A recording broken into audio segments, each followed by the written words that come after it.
तंदव स्तोत्र शिव जी को समर्पित एक बहुत ही शक्तिशाली स्तुति है। रावण नाम के एक ऋषि ने इसकी रचना की थी। यह स्तोत्र शिव जी के ब्रह्मांडीय नृत्य तंदव का वर्णन करता है। यह नृत्य केवल एक प्रदर्शन नहीं है, बल्कि ये तो सृजन और विनाश का सार है, ब्रह्मांड की धड़कन है। कल्पना कीजिए एक ऐसे नृत्य की जो इतना शक्तिशाली है कि ये आकाश गंगाओं को जन्म दे सकता है और पूरी दुनिया को नष्ट कर सकता है। यह है तंदव, एक ऐसी अवधारणा जो अस्तित्व के चक्रीय स्वरूप को दर्शाता है। यह हमें याद दिलाता है कि सब कुछ निरंतर प्रवाह में है, हमेशा बदल रहा है, हमेशा विकसित हो रहा है। तंदव स्तोत्र इस नृत्य की कच्ची ऊर्जा और गहरे प्रतीकवाद को दर्शाता है, जो हमें जीवन, मृत्यु और पुनर्जन्म के रहस्यों पर विचार करने के लिए आमंत्रित करता है। यह एक ऐसा भजन है जो हमारे अस्तित्व के मूल से जुड़ता है, जो हमें ब्रह्मांड की भव्य योजना में हमारे स्थान की याद दिलाता है।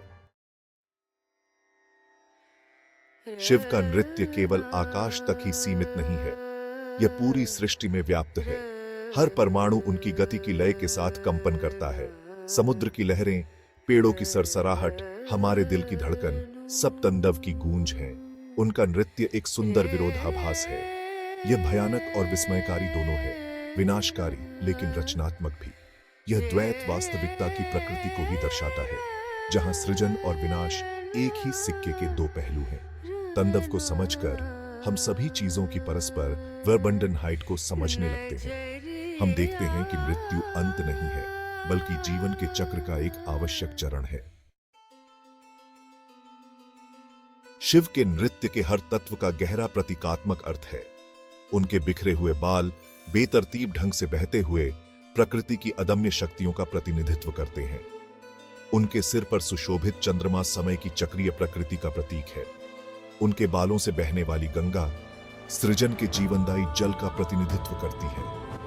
उनकी गर्दन के चारों ओर लिपटा हुआ सांप जन्म, मृत्यु और पुनर्जन्म के चक्र का प्रतीक है। उनके शरीर पर लगी राख भी हमें भौतिक जगत की नश्वरता की याद दिलाती है। तंदव के विवरण का अध्ययन करके हम शिव के स्वरूप और उनके द्वारा धारण किए गए ब्रह्मांड की गहरी समझ को उजागर करते हैं।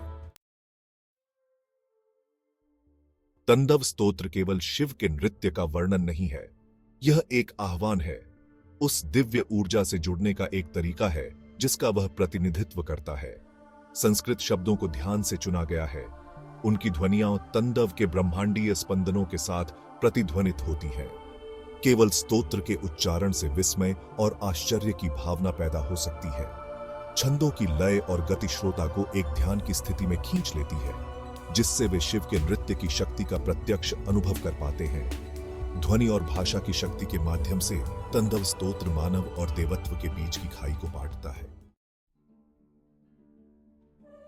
भक्तों के लिए तंदव स्तोत्र केवल एक स्तुति नहीं है, यह आध्यात्मिक मुक्ति का मार्ग है। छंदों पर ध्यान करके और उनके अर्थ को आत्मसात करके व्यक्ति स्वयं शिव के गुणों, उनकी करुणा, उनके ज्ञान, जीवन और मृत्यु के चक्र पर उनकी महारथ को आत्मसात करना शुरू कर सकता है। स्तोत्र अहंकार को भंग करने में मदद करता है, हमें याद दिलाता है कि हम एक बहुत बड़े ब्रह्मांडीय नृत्य के छोटे से हिस्से हैं। यह समर्पण और स्वीकृति की भावना पैदा करता है, जिससे हम जीवन की चुनौतियों का सामना अनुग्रह और समता के साथ कर पाते हैं। तंदव स्तोत्र आध्यात्मिक विकास के लिए एक शक्तिशाली उपकरण है, जो हमें स्वयं और ब्रह्मांड की गहरी समझ की ओर ले जाता है। तंदव स्तोत्र विभिन्न संस्कृतियों और पीढ़ियों के लोगों के साथ प्रतिध्वनित होता रहता है। यह एक कालातीत कृति है जो मानव अस्तित्व के सार की बात करती है। इसके छंद सदियों से गाए जाते रहे हैं। गुरु से शिष्य तक समय के साथ उनकी शक्ति कम नहीं हुई है।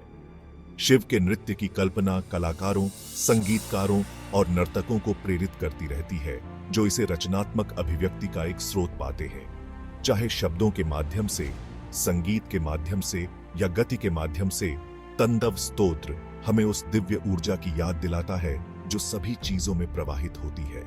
जब तक ब्रह्मांड में लय है, जब तक सृजन और विनाश है, तंदव स्तोत्र मानव आत्मा को प्रेरित और ऊपर उठाता रहेगा।